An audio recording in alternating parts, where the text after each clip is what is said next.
공도하겠습니다.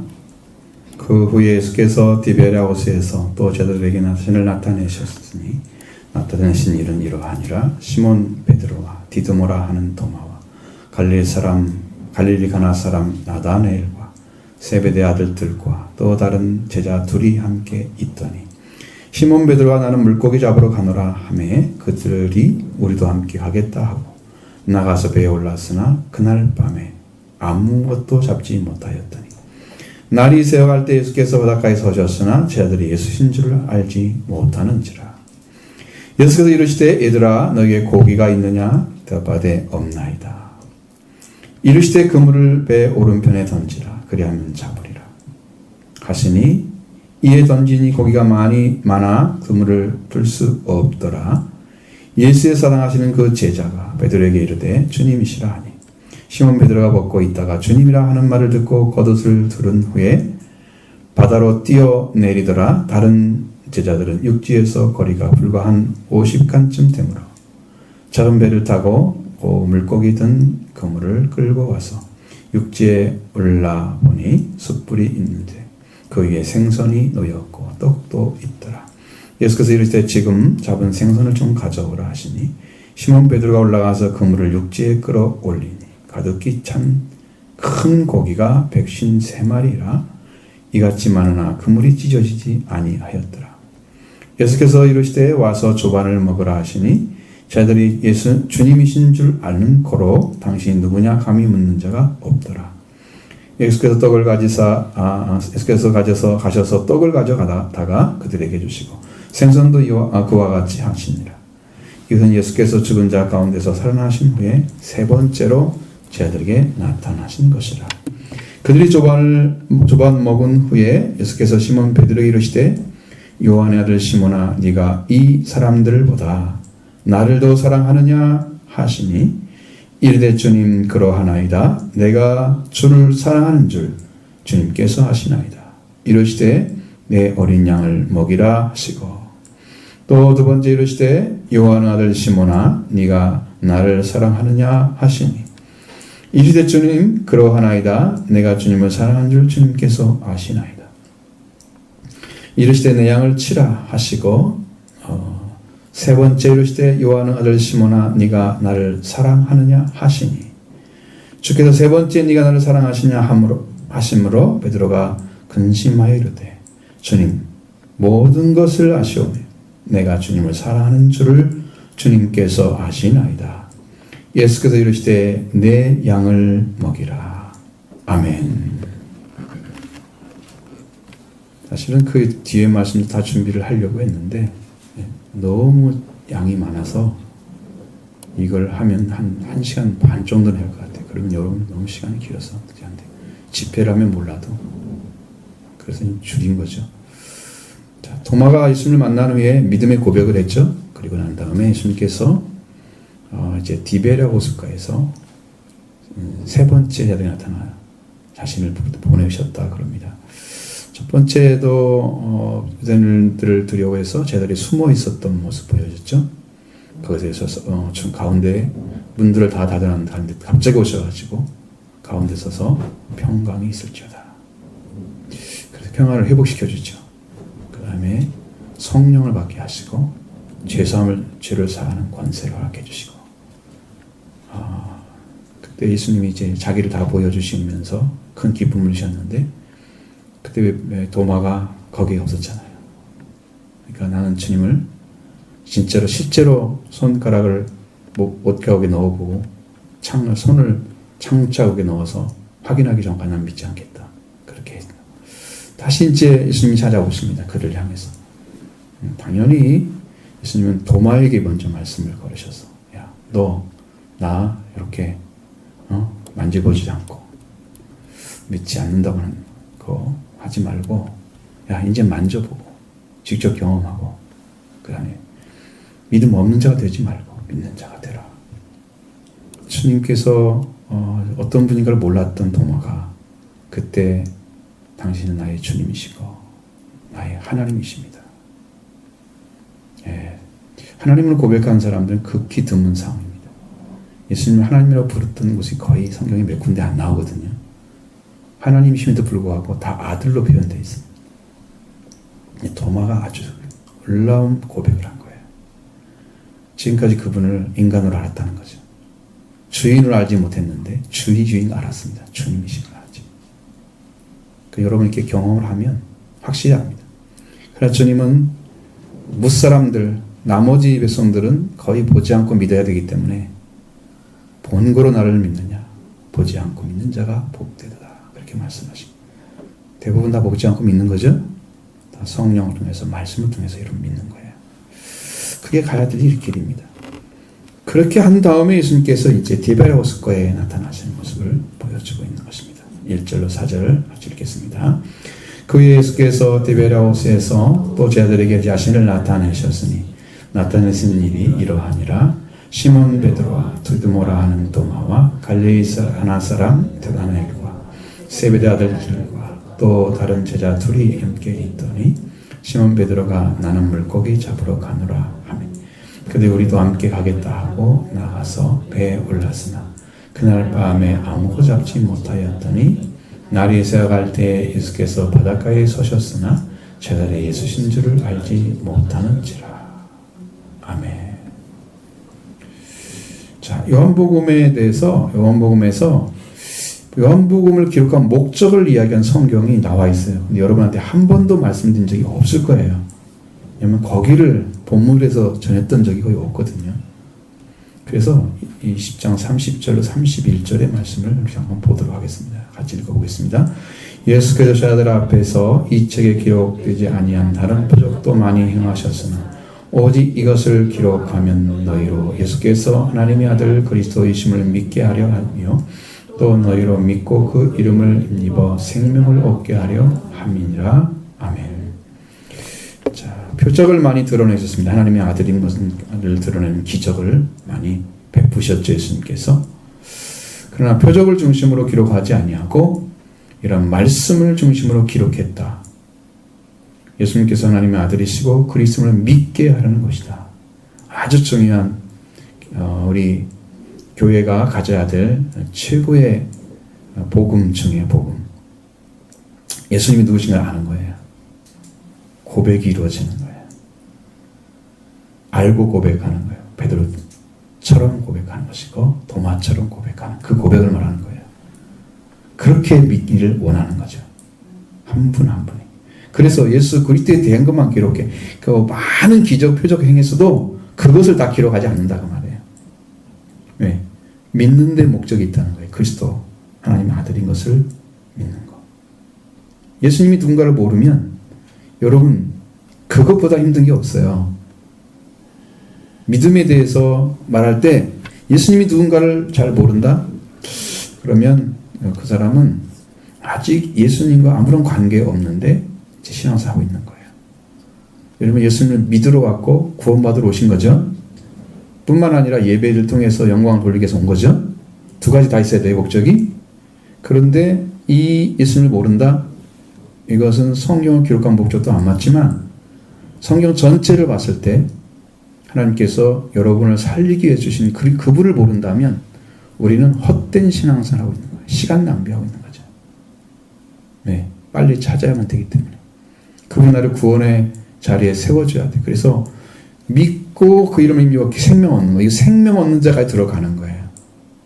그 이름 때문에 그 영광스러운 이름, 하나님께서 허락한 이름, 인류의 이 모든 사람이 무릎 꿇게 한 그 이름, 높으신 이름 앞에 여러분 그 무릎 꿇고 그 은혜를 받아서 여러분이 생명을 얻는 자에 들어가는 것 성경의 목적이다. 이것을 기억하면서 여러분 성경을 읽으셔야 돼요. 기적을 보면서 나도 같이 있었으면 좋겠어. 아니면 우리 교회에서 일어나면 좋겠어. 이 기적에 대한 얘기를 여러분 많이 합니다. 성경은 거기에 목적이 아니다.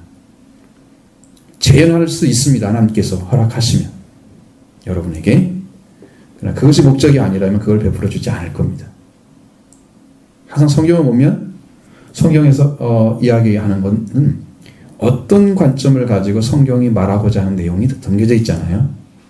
그러니까 지금도 하나님께서 예수님이 그리스도의 하나님의 아들이라는 것을 믿고 그 이름을 힘입어서 생명을 얻는데 목적이 있다. 이 기록이 그러면 그 생명 얻는 것이 목적이어야 되잖아요. 그 외의 것을 찾으려고 노력하는 것이 얼마나 무지한 짓인가를 알잖아요. 주고자 하는 걸 안 받고 내가 원하는 걸 찾고자 하는 거나 똑같거든요. 그러니까 그런 신앙을 갖지 않기를 원하고요. 여러분도 이렇게 정확하게 기독론이 정리되어 있어야 됩니다. 예수님이 누군가, 그분을 통해서 얻어지는 게 뭔가, 그러한 축복을 여러분도 얻기를 원합니다. 예수 그리스도로 말미암아 그 이름을 통해서 그를 믿는 자에게 생명을 얻는 길을 드러내 주신 거죠. 그리고 예수님께서 세 번째 부활되신 후에 제자들이 나타나신 것에서 기록하고 있는데, 제자들과 부활되신 예수님께서 만나신 것이 디베라 호수였다. 여러분, 성경에 한 군데도 디베라라는 말을 쓰지 않아요. 요한복음 21장에만 사용하고 있습니다. 그리고 바다란 말을 쓰지 호수란 말도 쓰지 않아요. 이 디베랴는 갈릴리 바다 서안의 도시 중에 하나인 티베리우스라고 하는. 티베리아는 요한복음 6장 23절에 한 번 나와 있고 오늘날은 티베리아스라고 부르고 있습니다. 티베리아스. 이 도시는 헤롯 안티파스가 AD 25년경에 그의 영지 갈릴리와 베레아 두 지방의 수도로서 쓰기 위해서 건설했던 도시가 티베리아스입니다. 역사적으로 그렇습니다. 그래서 주전 4년에 세포리스의 도성을 세웠는데, 티베리아스는 영지를 통치하기 위해서 지리적으로 매우 유리한 점이 있었던 것이기 때문에, 그래서 그 지방을 중심으로, 두 지방을 중심으로 해서 내왕이 편리하고 또 국내적으로 국제적으로 모든 통로의 요충지였던 그곳, 그래서 티베리아스를 키운 거예요. 이 도시는 티베리우스 이름을 따서 명명되어서 오늘 우리는 갈릴리 바다라고 하지만 그냥 디베리아, 한국어로 이렇게 말을 순화시켜서 디베리아라고 바꿔 놓은 거죠. 디베리아 호수라고도 하고 디베리아 바다라고도 합니다. 그곳에 저들에게 부활되신 예수님께서 나타나셨는데 그 일에 대한 기록이 지금 이 말씀인 거예요. 그곳에 시몬 베드로와 디두모라는 도마와 갈릴리 가나 사람 나다나엘, 그 세베대 아들들 요한과 야고보겠죠. 그리고 또 다른 두 제자가 있었다. 합쳐보니까 7명이에요. 7명의 제자들이 있었습니다. 그곳에 여러분이 지금 한 번도 등장하지 않은 나다나엘이라는 사람이, 요한복음 2장에 등장했던 나다나엘이 제자의 반열에 들어와 있습니다. 이상하죠? 거기에 끼어져 있습니다. 이 갈릴리 가나라는 것은 카나라고 이렇게 일컬어지는데 가나의 한 동네였다고 합니다. 갈릴리 가나라고 불려지는데 이건 고대 중세의 전통에 의하면 이 가나는 나사렛 동쪽에서 약 6km 정도 지점에 있었어요. 나사렛부터 한 6km 정도 동쪽으로 북동쪽으로 위치한 케프루켄나라고 하는 곳에 그런 지역과 동일시한 것입니다. 그런데 어떤 학자는 이곳에 나단의 집이 있었다는 얘기를 해요. 그건 뭐 발견했는지 안 했는지 저도 모르잖아요. 정확하게 알 수 없습니다. 그러나 현대 학자들은 그게 아니라 나사렛에서 북쪽으로 한 약 14km 지점에 위치한 길벗 가나, 이곳이 진짜라고 얘기하는 거예요. 현대 학자들은 바뀌었습니다. 그곳에서 살았던 갈릴리 가나 사람 나다나엘, 요한복음 2장에서 나사렛에서 무슨 선악이 나올 수 있냐 했던 바로 그 나다나엘, 그 사람은 분류되어 있어요. 단 한 번도 제자라고 성경에 이름이 기록되지 않았는데 제자로 기록되어져 있다 하는 것입니다. 그리고 디두모라고 하는 쌍둥이라고 하는 그런 돌리는 도마도 거기에 있었다. 예수님이 이렇게 손으로 만져봤을 텐데 거기에 반열이 끼워져 있었어. 시몬 베드로가 갑자기 나는 물고기 잡으러 가노라. 베드로가 물고기로 잡으러 가는 것은 지금 가야 할 시점이 아니에요. 근데 뭘 보여주려고 하느냐? 그것은 또 다른 주님의 메시지가 들어있는 거예요. 거기에. 그러니 이제 사람 낚는 어부를 해야 되지 지금 고기를 잡으러 가야 될 시간이 아니에요. 시점이 지금 안 맞는 거예요. 그런 디베랴 그런 명분이 있는데 그는 왜 지금 그러한 무모한 것처럼 보이는 고기를 잡으러 디베랴 호수에 갔는지 아무도 이해할 수가 없습니다. 그가 예수님께 처음 부름받았을 때 그는 어부였다고 기록하고 있죠. 마태복음 4장이나 누가복음 5장에 다 기록되어져 있습니다. 예수님 그에게 사람 낚는 어부가 되게 하겠다고 약속해 주셨습니다. 이 약속이 이루어지어야 그 사람은 사람을 낚게 되는 거예요. 그전에는 고기를 낚는 사람이겠죠. 역시나 아직 안 이루어진 것 같습니다. 이 성경을 보면 그때 저들도 함께 가겠다고 하고서 나서서 배에 올랐습니다. 그리고 그날 밤에 고기를 잡았는데 아무것도 잡지 못했다. 사람 낚는 어부가 아닌 고기를 낚는 어부로 돌아간 것처럼 보이고 있습니다. 분명히 지금 그들은 사도로 부름받은 사명을 감당하기 위해서 베드로와 그의 제자들도 사람을 낚는 어부로 되게 하는 그런 시점에 와 있죠. 그들은 고기를 잡아야 할 시간이 아니었습니다. 그날 밤 배에 올랐던 제자들은 물고기 잡는 것에 완전히 실패했습니다. 그날 밤과 새벽까지 아무것도 잡지 못한 거예요. 예수님은 그 새벽 날이 새어갈 때에 바닷가에 서셨지만 제자들은 예수님이신 줄을 알지 못했다라고 기록하고 있습니다. 자, 부활되신 예수님께서 날이 새어갈 때 바닷가에 서셨는데 제자들이 예수님을 알지 못했다 하는 것은 이유가 될 수 있습니다. 한 가지는 그들이 고기를 잡느라 얼마나 피곤했겠어요. 새벽까지, 날이 셀 때까지. 그죠? 그러니까 누가 사람이 왔는지 이런 것들 별로 관심이 없을 수도 있잖아요. 누가 있는 거 그거 관심 없잖아요. 나는 거기에 실패했는데 지금 낭망하고 있을 시간이잖아. 그러니까 그게 예수님 모른다. 그것이 별 문제가 아닌 것처럼 보이잖아요. 근데 지금 사람 낚는 어부가 되어야 할 사람들이 고기를 낚고 있었고 실패자가 됐잖아요. 그러니까 그들은 육신의 일에 도모하면서 실패자가 되어 있는 거예요. 지금 이 자리는 육신의 일을 도모하고 있는 것입니다. 영의 일이 아닌 거예요. 그렇기 때문에 부활되신 예수님이 두 번이나 만났잖아요. 예수님에 대해서 예수님을 그 다음에 세 번째 오셨잖아요. 여기. 그런데도 영적으로 전혀 깨달음이 없었다는 거죠.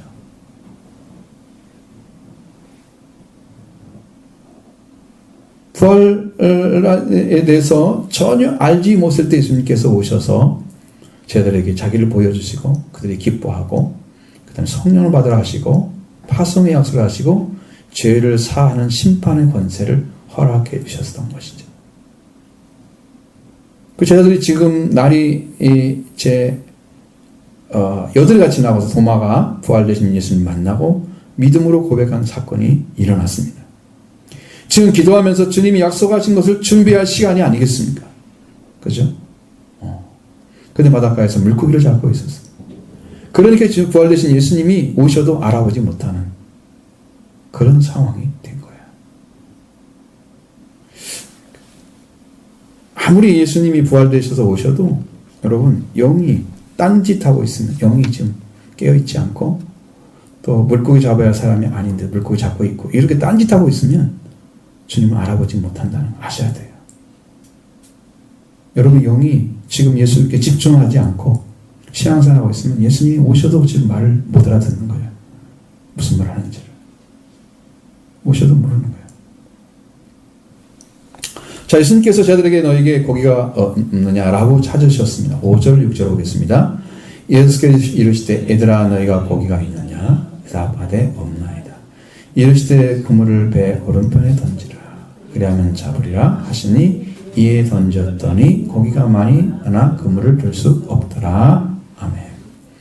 자, 부활의 예수님께서 제자들에게 오셔서 애들아 너희가 고기가 있느냐 이렇게 묻죠. 제자들은 없습니다. 갑자기 제자들을 향해서 애들아 그랬습니다. 소자야 이런 얘기거든요.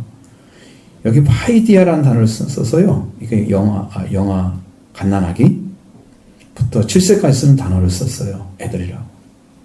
그러니까 애칭 같아요. 볼 때는. 그 큰 제자들한테 애들아 그런 이상하죠. 애칭으로 부르는 것 같아요. 그럼 예수님은 제자들을 향해서 애들아 나 고기 있느냐고 물으셨어요. 고기가 있냐고 물으시는 것은 모르는 것처럼 마치 묻는 거잖아요. 근데 분명히 제자들은 아무것도 얻지 못한 것에 대해서 밝히 알고 계셨을 거예요. 이미. 그러나 예수님이 왜 고기가 없냐고 물으셨을까라는 거죠. 제자들은 스스로 고기를 잡지 못한 것에 대해서 인정하게 하기 위해서 대답을 해야 하잖아요. 뭐라고? 인정하는 거예요. 여러분에게도 예수님이 물으신 사건 자체는 그 말은 여러분이 인정하기 위해서 물으시는 거예요. 몰라서 물으시는 게 아니거든요. 우리 현실을 몰라서 우리한테 와오셔가지고 기도하라고 하시는 게 아니에요. 알고 계시는데 그걸 인정하게 하기 위해서 그러는 거예요. 그래서 난 당신이 필요하다고 고백하게 하기 위해서 부르는 거예요. 없나이다. 없으니까 필요하잖아요. 고기가 있어야 하잖아요. 어떻게 잡아야 되는지 주님이 가르쳐줘요. 제자들이 뭐냐면 우리는 스스로 물고기조차 잡을 수 없는 존재구나. 라는 사실을 이제 물고기를 잡으려 해도 예수 그리스도로 말미암아 잡을 수 있다는 것을 스스로 인정하게 하기 위해서 고기가 있냐고 물으신 것입니다. 그렇기 때문에 무슨 일을 할지라도 예수 그리스도와 관계에서만 행하는 자들이 되어져야 하는 자리에 지금 제자들은 있었던 것입니다. 그래서 예수님은 너희 고기가 있냐고 제가 물으신 것이요. 제자들은 말합니다. 없습니다. 밤새 잡은 고기가 없다는 것은 고기를 잡지 못했다. 실패했다는 거죠. 그들은 고기가 필요한 것이 아니었습니다. 아무것도 잡지 못한 것이 중요합니다. 그래서 그때 예수님이 말씀하십니다. 그물을 배 오른편에 던지라. 그리하면 잡으리라. 라고 말씀하십니다.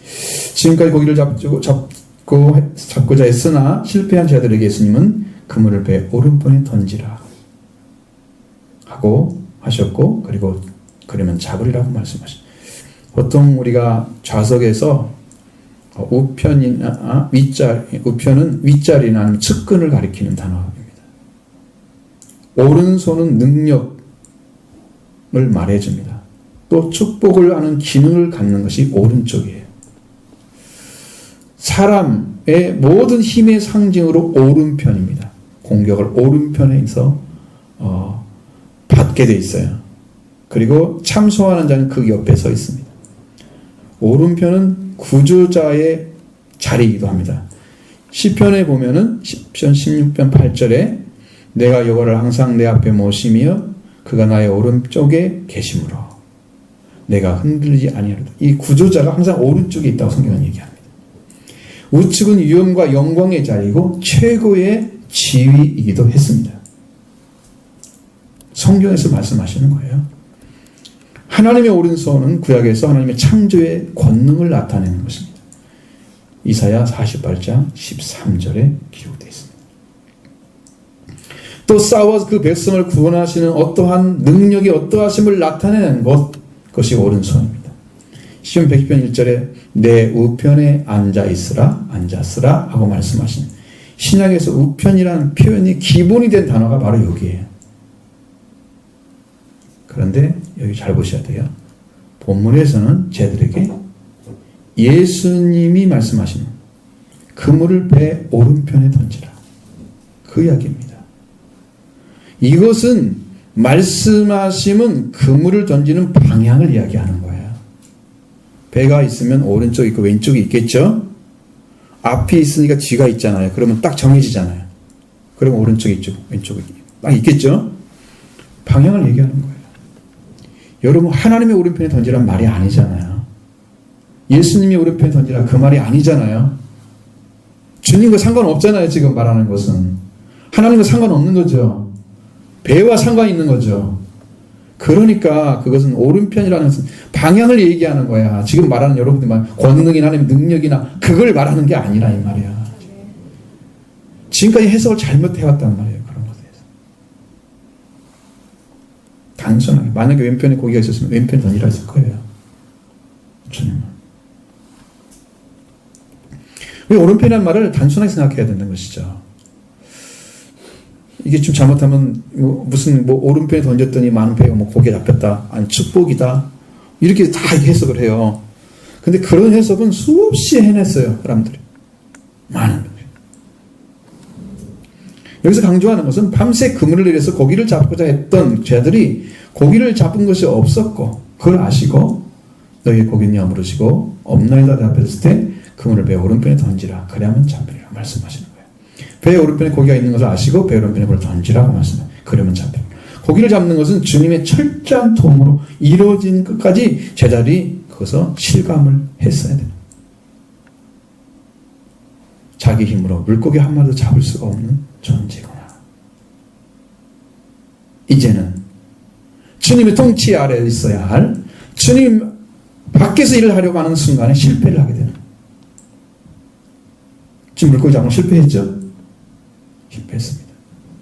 그 실패가 주님의 도움으로만 다시 회복될 수 있다는 것을 보여준 것입니다. 예수님께서 말씀하시는, 얘들아 여기 고기 있느냐 묻자 저들이 없다고 그랬죠. 그물을 배 오른편에 던지라, 그러면 있을 것이다. 고기를 잡을 거라. 그 고기가 많아서 그물을 둘 수가 없을 정도로 잡혔어요. 넘치도록 부어준 거예요. 제자들은 밤새도록 한 마리도 못 잡았는데, 아무것도 못 잡았는데, 여기는 무슨 작은 고기라도 한 마리 잡은 것이 아니라 아무것도 못 잡았다고 써 있습니다.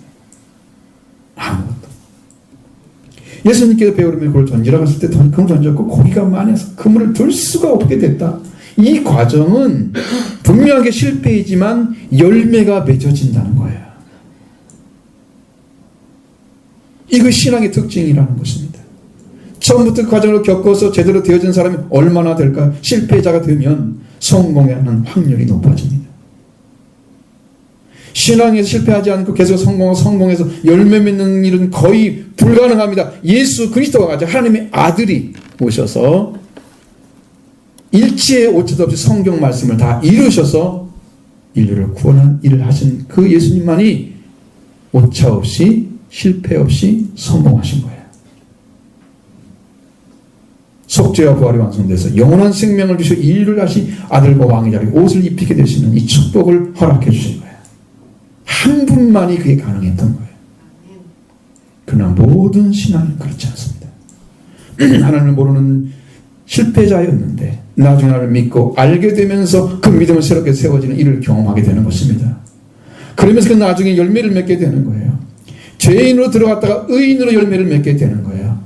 실패자로 들어갔는데 성공자로 열매를 맺게 되는 것입니다.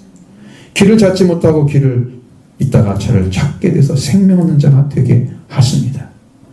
율법으로 들어가서 신앙을 모르는 자였다가 나중에 복음으로 가서 새 생명 열매를 맺게 하십니다. 이렇게 다르기 때문에 믿음으로 시작하는 부분은 대부분 실패자로 들어갔다가 성공자가 되게 하시는 거예요. 그게 성경의 진리예요. 그러니까 여러분이 실패를 두려워하지 마십시오. 신앙의 실패는 주님이 여러분을 붙들었을 때는 그때 완전한 회복을 이루어 주시는 거고 절대로 실패하지 않습니다. 우리는 실패하지 않습니다. 실패될 수가 없습니다. 예수님 없이 하는 신앙은 실패합니다. 그분이 우리 주인 되지 않으면 실패합니다. 그분이 주님으로 나타나셔서 나의 삶을 통치하실 때 우리는 성공자가 되는 것입니다. 승자가 되는 것입니다. 저희들이 아직도 자신들이 예수 그리스도로 말미암아 열매를 맺는 자로 돌아와야 할 구원은 받은 자, 그를 통해 성령 충만을 받고 예수님이 증인 되어 부르신 사명을 다 하게 되는 것입니다. 그 실패를 통해서 승리자가 되는 것입니다. 그래서 실패를 두려워하지 마십시오. 결코 부끄러운 것이 아닙니다. 우리는 답만 가지고 있다고 해서 완전히 이루어지는 게 아니에요. 사랑하는 성도 여러분, 이제 주님의 통치 아래서 이루어가야 할 자리, 제자들과 같이 여러분들이 하나님의 통치 아래서 우리 교회가 바로 그 자리에 서 있어요.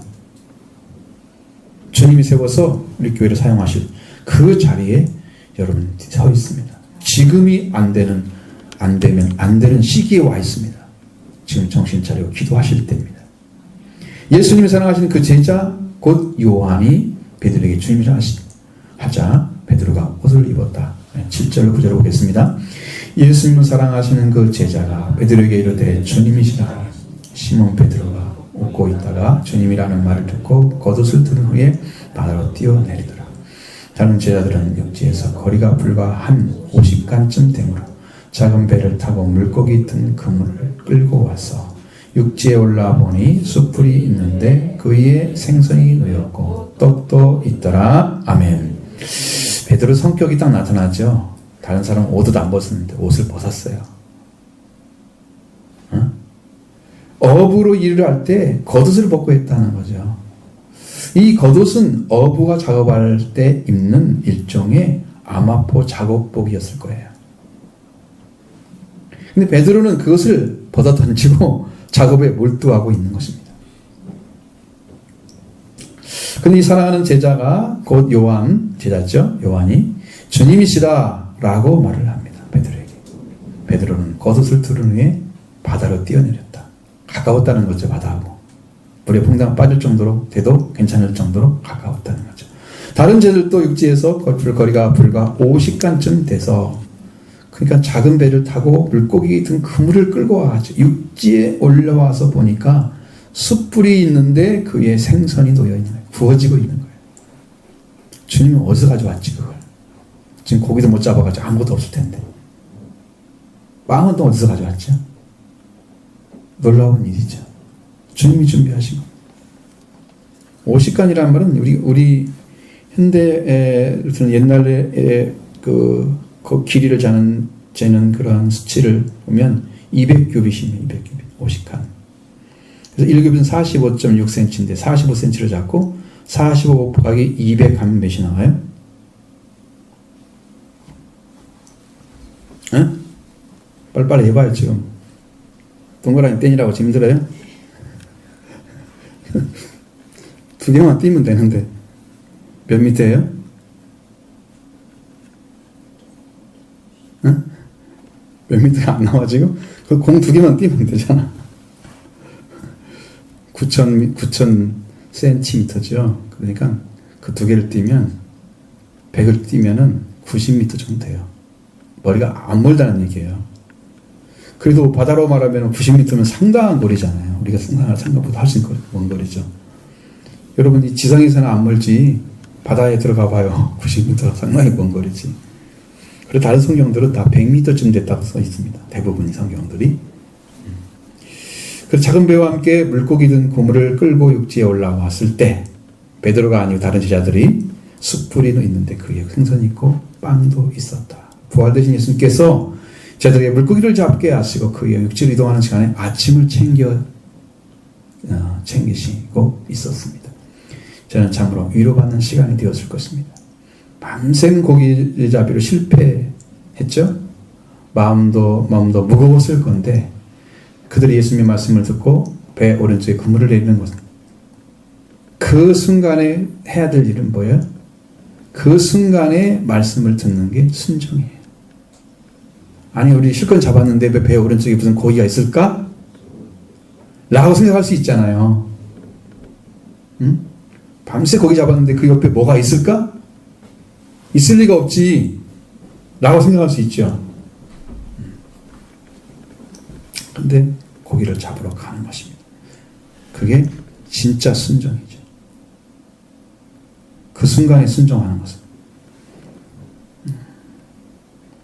자, 이렇게 말씀에 순종한 그들을 위해서 예수님께서 아침 식사를 준비해 놓으셨습니다. 이 공동 식사가 바로 부활된 주님의 세 번째 만남으로 된 참된 사도로서 생애를 걸어가게 시작하게 하는 길을 찾게 하시고 사명을 부여하는 축복된 역사였습니다. 자, 예수님께서 육지에 물고기 든 고물을 끌고 제자들에게 지금 잡은 생선을 좀 가져오라고 말씀하십니다. 자, 10절, 14절 같이 읽겠습니다. 예수께서 이르시되 지금 잡은 생선을 좀 가져오라 하시니 시몬 베드로가 올라가서 그물을 육지에 끌어올리니 가득히 찬 큰 고기가 153마리 이같이 많으나 그물이 찢어지지 아니하였더라. 예수께서 이르시되 와서 조반을 먹으라 하시니 저들이 주님이신 줄 아는 거로 누구냐 감히 묻는 자가 없더라. 예수께서 가셔서 떡을 가져다가 그들에게 주시고 생선도 그와 같이 하시니라. 이것은 예수께서 죽은 자 가운데서 살아나신 후에 세 번째로 제자들에게 나타나신 것이니라. 아멘. 자, 예수님께서 제자들에게 지금 잡은 생선을 좀 가져오라 하고 말씀하셨습니다. 앞에서 고기나 물고기라는 단어를 사용했죠. 그런데 여기는 처음으로 생선이라는 단어를 사용합니다. 5절에 나오는 고기는 프로스파기온이라고 해서 빵에 곁들여 먹는 물고기인데 구울 수도 있고 삶을 수도 있습니다. 6절에 나오는 물고기는 이크디스라고 하는데 이건 이적적으로 잡힌 고기만을 얘기합니다. 생선이란 말과 연결이 안 시켜놨어요. 8절의 물고기도 역시 이크디스입니다. 9절에 갑자기 생선이란 단어가 탁 튀어나오죠. 이건 옵사리온이라는 말입니다. 빵에 곁들여 먹는 식용 물고기입니다. 이것이 생선으로 표현되어 있는 거예요. 5절에는 프로스파기온도 생선, 빵과 곁들여 먹는 물고기인데 정해지지 않았다 그랬죠? 근데 여기는 확실하게 식용 물고기라고 딱 써 있습니다. 10절에 이 지금 잡은 생선 좀 가져오라 하실 때 생선도 옵사리온입니다. 자, 예수님이 지금 생선 굽고 있었죠? 그 생선과 똑같이 생각. 지금 식용으로 먹을 수 있는. 5절에 고기라 했을 때는 빵에 곁들여 먹는 거지만 삶은지 그런지 알 수가 없죠. 6절, 8절의 물고기는 이적적으로 잡힌 물고기만 얘기하고 있고 9절, 10절에는 생선, 빵에 곁들여 먹는 식용 물고기. 확실하게 식탁에 오르는 걸 말하고 있어요. 이제 먹을 수 있는 거죠. 예수님께서 함께 먹을 수 있는 생선을 이제 가져와서 이제 같이 먹게 됩니다. 그런데 예수님은 왜 생선을 더 가져오라 했을까? 예수님 그걸 가져오라 했을 때 자들은 아마도 잡힌 물고기를 헤아려 보지 않을 수가 없었을 것입니다. 그리고 올라와서 생선을 헤아려야지 가져올 수 있잖아요. 가져와요. 베드로가 그 잡힌 물고기를 육지로 끌어올려서 가득 찬 물고기가 큰 물고기가 153마리였다. 물고기가 가득 찼는데 153마리였다. 그물은 찢어지지 않았다. 여러분, 하나님이 주시는 그물은 찢어지지 않습니다. 아무리 많은 고기가 잡혀도. 근데 여기는 153마리인데 가득 찼다고 그랬잖아요. 더 잡히면 안 되겠죠. 그렇습니다. 기독교 역사상에서 153이라는 이 글자, 이 숫자 때문에 해석을 너무 많이 했습니다. 사람들이. 이상할 정도로. 들여다봐도 그 답을 얻을 만한 만족할 만한 답이 없어요. 자, 그물의 크기와 고기의 양은 비례하는 거죠. 자, 그물이 클수록 많은 고기 잡히겠죠. 그렇습니다. 그물에 가득 찬 고기 153마리다. 전도해야 할 숫자일까요? 어느 교회 가면 153 써 있습니다. 올해만큼 153명 채웁시다. 성경에 써 있는 거예요. 이렇게 얘기하죠. 쉬운 말이죠. 또 어떤 분은 이방인은 100, 유대인들은 50, 삼위일체는 삼위일체 하나님으로 해석한 사람도 있습니다. 율법을 가리키는 10과 성령을 가리키는 7을 그래서 17이라는 글자가 나올 때까지 1에서 17까지 세서 합치면 153이 됩니다. 이런 것을 해석한 사람도 있어요. 그게 성 오거스틴이라는 사람 아시죠? 아우구스투스라는 사람이 그렇게 해석했습니다. 답이 없는 거예요. 그물이 얼마만큼 크느냐에 따라서 가득 잡히는 고기가 숫자가 달라질 것입니다. 우리 교회 그물의 크기는 어떨까요? 여러분 가지고 있는 그물의 크기는 몇입니까? 우리는 100명도 안 되는데 그물의 크기가 아마 조금 할 거야 생각하고 계시죠? 저는 여러분 상상하는 숫자보다 훨씬 큽니다. 완전한 많은 숫자가 있다고 해서 다 잘 잡힌 고기는 아닙니다. 그들 중에 생선으로 분류돼 먹을 수 있는 생선이어야 합니다. 오늘 교회에는 많은 사람들이 와 있지만 자신을 드린 사람이 적기 때문에 하늘의 왕국에 소속된 자는 매우 적다는 거죠. 그래서 지금 잡은 고기를 가져오라 했던 것은 그들에게 생선을 먹을 수 있는 것을 가져오라는 거예요. 말씀에 순종해서 잡은 고기라는 사실을 상기시키려고 한 거예요. 봐라, 너희 못 잡았지? 내 말에 순종해 잡은 거다 이게. 보여주는 거예요. 상기시키는 거예요. 그래서 이제부터는 그들이 예수 그리스도가 하신 말씀에 순종하는 삶을 살아야 되겠구나. 예수님의 말씀만이 성공하는 거구나. 이것을 실감하게 하기 위해서 배 오른쪽에 그물을 던져라. 그럼 고기가 잡히리라. 이렇게 말씀하죠. 실제로 잡게 하셔. 그리고 확인하시고 그리고 구운 데 가져라 하시고 그렇게 하신 것입니다. 자, 예수님이 말씀하시기를 이제 와서 조반을 먹으라. 물고기를 가져왔다, 물을 구웠다, 먹었다는 말도 없고요. 단지 그물을 헤아려니까 153마리였다, 153마리였다. 그물이 찢어지지 않았다. 이러면 기록되는 것이죠. 그래서 조반을 먹으면서 자들이 주님이신 줄 아는 거로 당신이 누구냐 감히 묻는 자가 없었다. 알고 있었다는 거잖아요. 세 번째 예수님 나타나셨는데 조반 먹는 시간 내내 당신이 누굽니까? 라고 묻는 사람이 없었다. 거의 대화가 없었을 것입니다. 조용한 식사. 그것도 집에서 먹는 것도 아니고 바닷가에서 좀 서글프잖아요. 좀 그렇게 먹는 것이. 낭만적일까요? 좀 그러진 않을 것 같아요. 자, 주님께서 빵을 가져다가 그들에게 주시고 생선도 그렇게 했다. 이제는 빵과 생선을 주님께서 직접 제들에게 주고 계셨습니다. 먹으라고. 이전에 500년 통해서 5,000명을 먹일 때는 빵과 생선을 제들에게 주시자들은 그 다른 사람이 넘겨주는 일을 해요. 시켰죠? 이제는 주님이 저를 직접 챙기시는 거예요. 부활되신 예수님은 그렇게 하시는 거예요. 숯불에 생선을 구우시고 지금 잡은 고기도 그렇게 하셨을 것입니다. 그리고 빵과 생선을 주셔서 아침을 먹게 하는 거예요. 그게 세 번째 부활되신 주님께서 저들에게 나타나셨다는 거죠. 여기에서 주의해야 될 말이 한마디가 있습니다. 이 말씀을 이해하셔야만 되는 거예요. 예수님의 칭호에 대한 이야기입니다. 계속 예수란 말을 쓰죠. 예수란 말을 씁니다. 근데 주님에 대한 별칭을 쓰는데 그 예수님에 대한 별칭이 주님이라고 써 있습니다.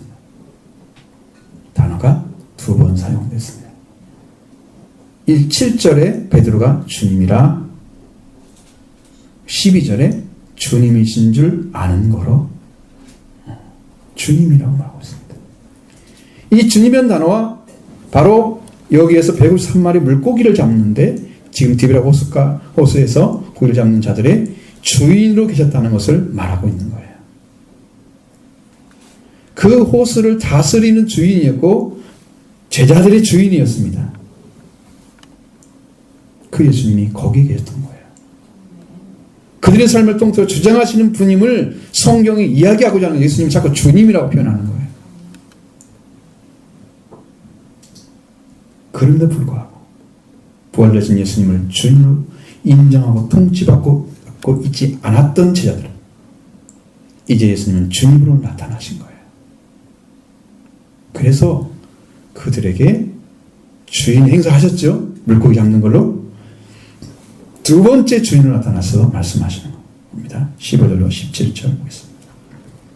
그들이 조반 먹은 후에 예수께서 시몬 베드로에게 이르시되 요한의 아들 시몬아 네가 이 사람들보다 나를 더 사랑하느냐 하시니 이르되 주님 그러하나이다. 내가 주님을 사랑하는 줄 주님께서 아시나이다. 이르시되 내 어린 양을 먹이라 하시고 또 두 번째 이르시되 요한 아들 시몬아 네가 나를 사랑하느냐 하시니 이르되 주님 그러하나이다. 내가 주님을 사랑하는 줄 주님께서 아시나이다. 이르시되 내 양을 치라 하시고 세 번째 이르시되 요한 아들 시몬아 네가 나를 사랑하느냐 하시니 주께서 세 번째 네가 나를 사랑하느냐 하심으로 베드로가 근심하여 이르되 주님 모든 것을 아시오매 내가 주님을 사랑하는 줄을 주님께서 아시나이다.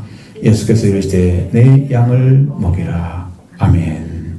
자, 저들의 주님과 함께 조반을 먹은 후에 예수님께서 이제 시몬 베드로에게 말씀하시는 거예요. 요한 아들 시몬아 네가 나를 사랑 이 사람들보다 나를 더 사랑하느냐.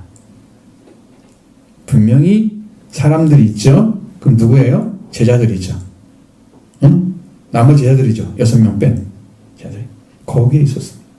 주님 그렇습니다. 내가 주님을 사랑하는 주를 주님께서 아십니다. 요한의 아들 시몬이라고 불렀습니다. 베드로를 마태복음 6장 16장 17절에는 바요나 시몬이라고 했습니다. 자, 여기서 바라는 단어는 아들을 가리키는 단어예요. 그러면 요나의 아들 시몬이란 뜻입니다. 여기는 요한의 아들 시몬. 다르죠? 이름이 왜 요한이고 갑자기 또 요나하고 그래요? 이름들은 정확한 이름이 아니고 그 이름 자체는 여러분 집에서 부르는 이름 따라 좀 다를 수 있잖아요. 그런 차이로 보면 돼요. 베드로의 아버지의 이름 요한 아니면 요나라고 불렸습니다. 불렸다는 거죠. 자, 여기에서 요한복음 22장 17절에 요한의 아들 시몬 이라고 써있지만 사실은 원문에 보면은 요한의 시모나 이렇게 되어 있습니다. 요한의 시모나. 뭐가 빠졌어요? 아들이 빠졌어요. 그래서 양심 있는 성경에는 그 아들이 없으니까 작은 글자로 써 있습니다. 성경이. 그런 성경이 있으면 좋은 성경이에요. 없다는 거예요. 원문에. 여러분 다 그냥 크게 써 있죠? 그러니까 이것은 그냥 보수적인 교단에서 만든 거예요. 근데 일반 교단에서 작게 써 있는 것은 이것은 없는데 그냥 여기서 집어넣은 거야. 그래서 작게 쓴 거야. 요한은 시모나. 이거 뭔가 이상하잖아요. 그래서 이 아들이란 말을 여기다가 첨언을 한 것입니다. 시몬이란 말 자체는 베드로의 히브리식 이름입니다. 결코 다른 이름이 아니에요. 예수님께서 아람어로 베드로를 뭐라고 그랬어요? 게바라고 그랬죠. 헬라 이름으로 페트로스라고 부릅니다. 그래서 오늘날 우리는 베드로라고 부릅니다. 시몬이란 말은 사막이나 황야를 가리키는 단어입니다. 아주 안 좋은 거죠. 근데 베드로라는 이름은 바위 조각, 돌, 바위 이런 걸 가리키는. 그래서 반석이란 말과 좀 다른데 반석은 페트라라고 그래요. 페트로스가 아닙니다. 그러니까 베드로가 반석이라는 뜻이 아니고 베드로가 고백한 그 고백이 반석이 돼서 그 반석 위에 내가 교회를 세울 것이다 라고 말씀하신 거예요. 베드로는 이제 시몬이란 사막과 같은 존재에서 바위 조각으로 바뀌는 돌과 같은 무너지지 않는 존재가 되라는 그런 이름으로 바뀌어지는 거죠. 왜 예수님께서 베드로라고 부르시지 아니고 시몬이라고 부르셨을까요? 요나의 아들 시몬아. 그의 자신이 자학하는 시간이 필요했습니다. 너는 황야와 같이 사막과 같이. 사막에 뭐가 많이 있습니까? 모래가 많죠. 뭉쳐지지 않죠. 그냥 바람만 불면 어디로 옮겨지죠? 아주 바람에 따라서 힘에 따라서 움직이는 그런 이름이 아니고 응? 너는 나와 온전한 관계 속에서 양을 키우는 목자가 되어야 한다. 그래서 시몬이라는 이름을 강조해 줍니다. 3번이나 똑같이 불러줘. 너는 이런 존재지. 나와 관계에서 회복이 되면 너는 양을 키우는 사람이 될 거야. 너는 양을 치는 자가 될 거야. 이야기를 해주는 거예요. 소망을 주기 위해서. 그 연약한 시몬이 이제는 회복된 자가 되기를 바라서 계속 불러줘요. 너는 시몬 같은 존재가 아니다. 주님은 네가 다른 사람을 더 사랑하냐고 물으셨습니다. 여기에 사랑하느냐 단어가 아가파오라는 단어예요. 무조건적으로 절대적인 사랑을 요구하시는 거죠. 예수님 베드로에게 너는 나에게 자기를 나타내지 않고 저는 사랑을 할 수 있느냐라고 묻는 거예요. 그러나 베드로는 주님에게 그러합니다. 주님은 내가 필레오로 사랑한 줄을 알고 계십니다. 예수님 너는 가까이 비워주는 사랑으로 다른 사람을 나를 사랑하느냐? 는 물었는데 베드로는 아니 주님 그러합니다. 내가 주는 사랑을 주께도 아십니다. 라고 할 때 나는 우정적인 사랑으로 다른 사람보다 당신을 더 사랑합니다. 라고 대답한 거예요. 예수님 말과 안 맞아요 서로. 예수님이 이렇게 물었는데 이게 지금 하나로 딱 통일돼야잖아. 이게 이렇게 물었는데 이렇게 대답하면 어떻게 돼? 난립돼 서로. 두 개로 서 있는 거예요. 시몬 베드로는 예수님을 의심하지 않았습니다. 불신하지 않았다는 거죠. 이전에 내가 당신이 고난을 당할 때 죽은지 사흘만 살아날 것이라고 확연히 될 것이라고 말씀하죠. 그랬을 때 내가 당신과 함께 옥에도 가고 내가 죽는도 같이 가겠습니다. 죽음을 각오했습니다. 결심했던 바로 그 자신이 막상 예수님이 잡혀서 십자가상에 못 박히는 죄인으로 끌려갈 때에는 그는 자신이 구경꾼이 되었습니다. 그 예수님 그 제자들과 함께 태어난 고향까지도 아니라고 부인하는 예수님을 3번 부인하는 죄를 범하죠. 그 우정이 깨져진 거예요. 예수님을 믿는 믿음이 깨진 게 아니고 인간관계가 깨진 거란 말이에요. 당신하고 나는 내가 그렇게 잘못했단 말이에요. 내가 그러니까 나는 다른 사람보다 당신을 우정적으로 다 사랑합니다. 얘기하는 거죠. 다른 사람 비교할 수 없을 정도로 필레오 아가페는 이미 되어 있는 거예요. 안 깨졌어요. 여러분 딱 보기에는 베드로가 물고기 잡으러 가니까 예수님과 관계가 완전히 깨져갖고 이제 다 끝났나 보다라고 생각할 수 있는, 그렇게 볼 수 있는 그런 자리잖아요. 그런데 베드로의 고백은 아니라는 거죠. 그건 당신이 아는 거고 나는 그렇지 않습니다. 확실하게 베드로는 예수님이 그리스도시고 살아계신 하나님의 아들이라고 고백한 고백은 아버지가 알게 해준 고백이기 때문에 인간적인 것이 아니에요. 그 고백은 하나님만이 알게 해주는 고백이에요. 누구도 그 고백을 할 수가 없어요. 하나님이 비밀을 가르쳐 준 거예요. 예수님이 어떤 분이나 사실에 대해서. 그 위치에 있었던 그 고백은 변할 수가 없는 관계를 만들었어요. 베드로 안에. 그래서 신앙은 변하지 않는 거예요. 넘어질 수는 있어. 어떻게? 인간적으로. 신앙이 넘어진 게 아니고. 지금 예수님 부인한 것도 그것도 모른다고 부인했잖아. 그리스도가 아니다 이렇게 고백한 건 아니야. 모른다고 고백한 거야 지금. 전혀 다른 거예요. 당신은 그리스도가 아니야 라고 고백한다면 부정한 거잖아. 지금 부정이 어떤 부정이야?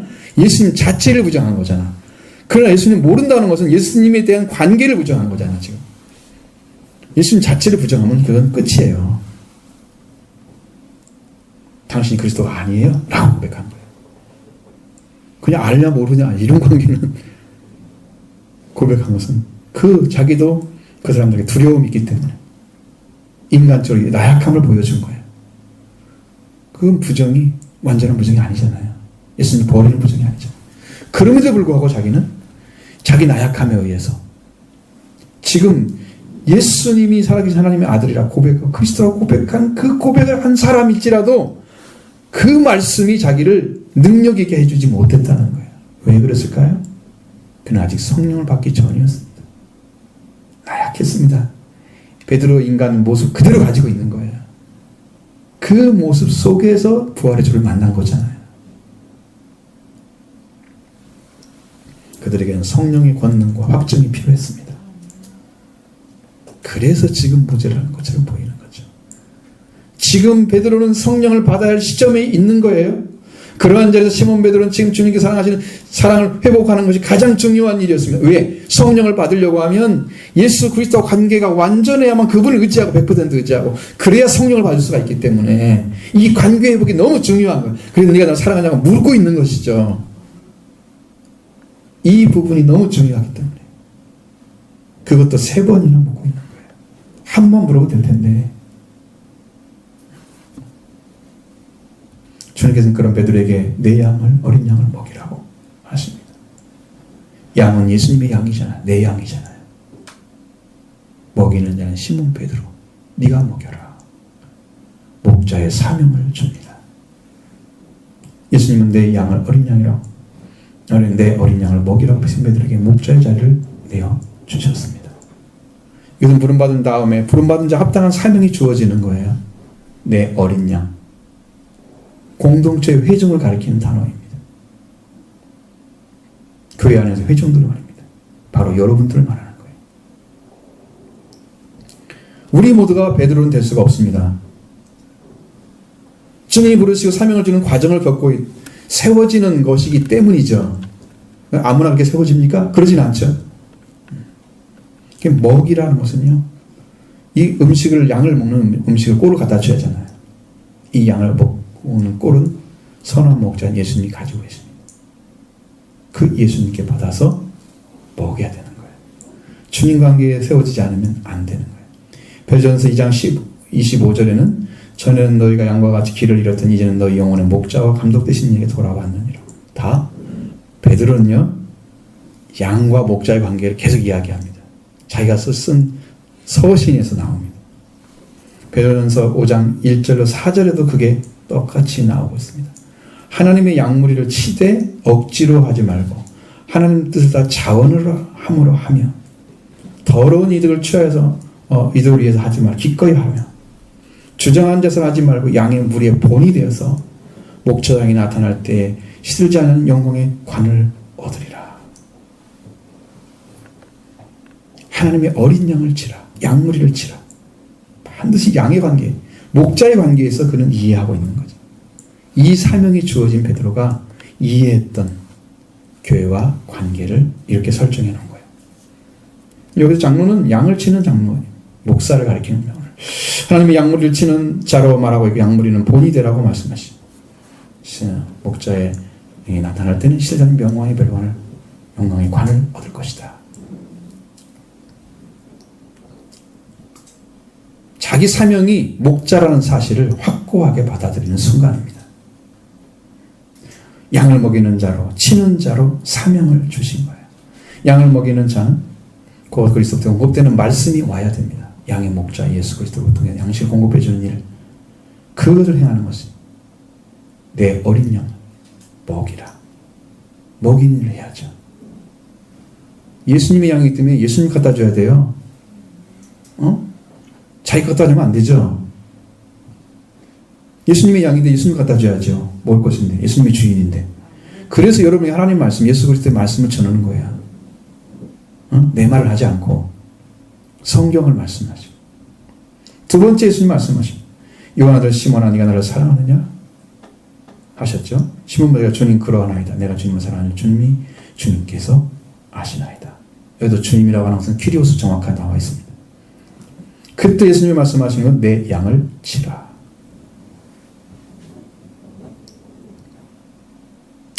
이 두 번째 질문에 다른 사람보다는 빠져 있습니다. 다른 사람보다라는 말이 빠져 있죠.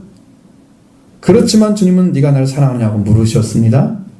직접 베드로에게 너 자신에 대한 사랑을 비교적 사랑하는 게 아니고 비교적으로 저 사람보다 나를 사랑 이것이 아니고 이제는 네가 직접 나를 사랑하냐고 얘기하라고.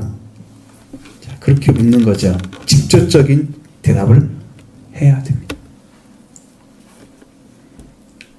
자, 여기에서 예수님이 베드로에 대한 사랑을 확인하고 계시는 거예요. 예수님께서 사랑에 대한 에서 사용한 단어는 아가파오입니다. 똑같이 네가 나를 조건 없이 사랑하느냐, 너는 기꺼이 너 자신을 주는 그 사람 나를 사랑하냐고 묻고 있어. 베드로는 이미 준비가 됐어. 그러나 주님, 시몬 베드로는 주님 그러합니다. 내가 주님을 사랑하는 줄 주님께서 아십니다. 베드로는 이번에도 주님, 내가 주님을 필레오 사랑으로 사랑한다고 고백하고 있습니다. 예수님은 그에게 내 양을 치라는 사명을 다시 부여해 줍니다. 치라는 단어는 포이마이노라고 합니다. 이건 다스리다, 통치하다는 뜻입니다. 치라는 말 자체가 여러분 그냥 친다는 것은 이렇게 양을 이렇게 관리하고 뭐 그런 것처럼 생각하잖아요. 여기는 다스리는 것도 그것도 마찬가지인데 이것이 이제 여러분 교회 안에 들어오면 다스리는 위치에 영적인 위치가 베드로에게 부여되는 거예요. 교회 안에서 통치권이죠. 통치하라고 말씀하십니다. 감독자로서 양을 치는 목자로서 양을 다스리는 권한을 부여받고 있는 것입니다. 자, 예수님께서 세 번째 말씀하시길 요한아 시몬아 네가 나를 사랑하느냐라고 물으셨습니다. 예수님의 말씀이 세 번째 내가 사랑하냐가 하니까 베드로가 근심합니다. 주님, 모든 것을 아시오니 내가 주님을 사랑하는 줄 주님께서 아시나이다. 이 예수님의 세 번째 네가 나를 사랑하냐고 베드로에게 시몬 베드로에게 물으셨을 때 쓴 사랑은 지금까지 아가파오였다면 두 번이나 세 번째는 필레오로 바뀌었습니다. 예수님께서 시몬 베드로가 얼마나 주님을 사랑하는지를 이미 알아셨기 때문에 더 이상 아가파오로 질문할 필요가 없었던 거예요. 확인이 된 겁니다. 그 세 번째 아가파오로 시몬을 사랑하냐, 세 번째로 하지 않고 베드로가 만약에 세 번째까지 예수님께서 아가파오나 사랑하냐 했다면 대답이 베드로 대답이 바뀌었을까요? 안 바뀌었을 겁니다. 그러면 대립된 자리에 서요. 곤란해지겠죠? 예수님은 이미 그 마음을 알았습니다. 중심 있게 들어왔어요. 그래서 베드로가 다른 사랑을 하게 되게 했을 텐데도 불구하고 이제는 아가파오로 묻지 않고 필레오로 바뀌어서 물어보는 거예요. 네가 나를 우정적인 사랑으로 사랑하느냐? 베드로, 주님 그러합니다. 당신은 모든 것을 아시오니 내가 주님을 사랑하는 줄 주님께서 아십니다. 베드로 우정적인 사랑으로 필레오로 내가 당신 주님을 사랑한다고 고백했습니다. 자, 무슨 차이가 있을까요? 베드로는 나는 아가파오 사랑은 변하지 않았습니다. 아버지께서 예수님에 대한 주신 말씀 그 고백 후에 베드로의 신앙 나는 변하지 않았습니다. 하나님 관계 변하지 않았습니다. 고백하고 있는 동시에 예수님을 따르겠다고 다짐했던 시간 중에 하인들에게 종들에게 처들에게 무너졌던 자신이 예수님에 대할 때마다 우정적인 면에서 정말 문제가 있는 거지. 심적으로 얼굴 볼 때마다 내가 체면이 안 서. 우리 한국말로 하라면 도대체 나 마음이 보면 너무 막 아파. 견딜 수가 없는 거야. 그래서 내가 우정적인 면이 문제가 생긴 거지. 영적인 면은 아닙니다. 베드로는 줄기차게 자기를 고백했던 거죠. 그때는 시몬 베드로가 아가파오의 사랑을 잃어버렸기 때문에 그 사랑을 회복하라고 하시는 예수님의 물으면같이 보여지잖아요. 여기서 보면 아가파오로 계속 물으시는 것은 근데 베드로는 나는 아가파오의 사랑을 잃어버린 게 아닙니다. 필레오 사랑을 잃어버렸기 때문에 필레오로 사랑을 한다고 대답을 합니다. 그래서 예수님이 그걸 알고 나서 필레오로 사랑을 물으시고 시몬 베드로도 필레오로 사랑한다고 대답합니다. 역시 그럼 예수님께서 필레오로 부르시고 필레오 대답을 시몬 베드로 됐고 예수님은 시몬 베드로와 내 양을 먹이라. 이제는 내 양을 첫 번째 삼일 때는 내 양을 어린 양을 먹이라.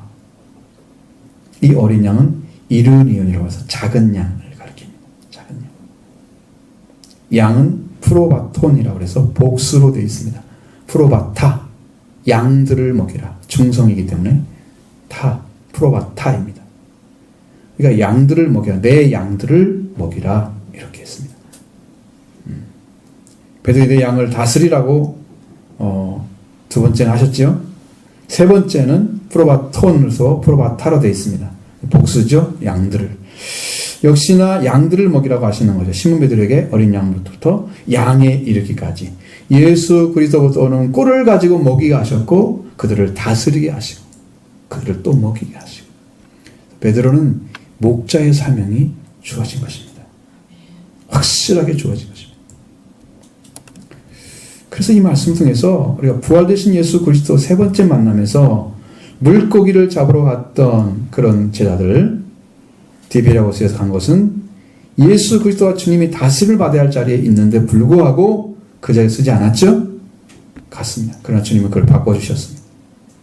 제가 칼럼에 약간 쓴 것처럼 예수님이 부를 때 처음 부를 때 이거 누가복음 5장에 나와 있는 거기에 잡힌 물고기는 고난을 통해서 구원을 받아야 될 대상의 물고기일 것이다. 자연에게 영적으로 깨달아진 것만 얘기하는 거예요. 여기 부활되신 주님이 잡으라고 하신 그물을 내린 그 153마리 그 물고기는 이제는 구원받은 부활되신 예수님으로 구원받은 물고기일 것이다. 저는 그렇게 와요. 마음에 그렇게 깨달았습니다. 그래서 153마리 그걸 잡은 건 중요하지만 그러나 흩어진 여기 21장 1절 3절에서 예수님을 주님으로 부른 것이 7절 12절 두 번 나오죠. 흩어진 제자들에게 7명이 고기를 잡으러 갔지만 그들은 실패했고 배 오른편에 그물을 던져서 찌를 정도로 잡았고 주님은 그 말씀을 따라 보면서 주님이 행하신 말씀을 보면서 제자들은 어떤 말을 해야 돼? 예수 그리스도를 통하지 않고는 물고기도 잡을 수 없는 존재구나. 그리고 나중에는 나는 말씀만 순종하는구나. 그것을 깨닫게 되면 이건 소득을 얻은 거예요. 그것조차도 못 알아듣고 큰일이죠. 왜? 주님이라고 썼기 때문에 주님이 다스림 받아야 할 존재에 지금 그들은 세워져 있는 것입니다. 자, 그리고 예수님께서 이제 시몬 베드로에게 아가포의 사랑이 아니라 필레오 사랑으로 회복되어서 양을 치는 사역을 하도록, 양을 먹이고 양을 치는 사역을 하도록, 그렇게 해서 이제 성령 받고 완전한 복음을 통해서 양을 먹이고 다스리는 사역을 하도록 예수님께서 회복을 이루어지는 거예요. 자, 이것은 우리에게도 회복되기를 원하는데 교회도 이루어지면 좋겠습니다. 우리 모두가 주님의 그 사랑 안에 들어가서 예수님과 완전한 관계에 이르면 주님 얼마나 기뻐하시겠습니까?